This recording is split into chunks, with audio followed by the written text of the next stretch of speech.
Check out our new feature update. We now have version history for forms and for surveys. Now you can automatically save and track multiple versions of forms and surveys, allowing businesses to easily review changes and revert to previous versions. So let's talk about the benefits. Now you have effortless revision tracking.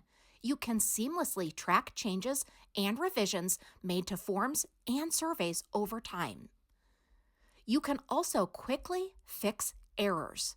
You can easily revert to previous versions of forms or surveys to rectify mistakes or restore an earlier version. You'll also be able to efficiently version correct. This is going to accelerate the correction process by swiftly accessing and reverting to specific versions. So now let's go ahead and talk about the practical use. Imagine that you are using the CRM to collect client feedback through surveys.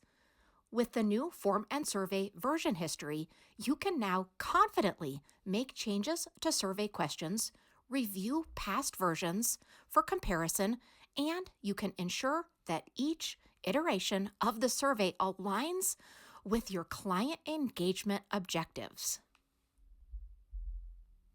So let me show you exactly where to find this. First, we're going to make sure that we're under Sites. That's where forms and surveys are located. Once you're under Sites, you're going to choose either forms or surveys, depending on your need, and then you are going to go to the required form or survey that you would like to edit. Now, what is awesome is you're going to be able to see the new versions option in the upper right-hand corner, kind of near the Save button. What's great is once you start utilizing this, you're also going to be able to see the previous versions all listed. Form and survey version history is going to empower your business to effortlessly track revisions, correct errors, and optimize your form design. We hope you enjoy this new feature update. Let us know if you need any help at all.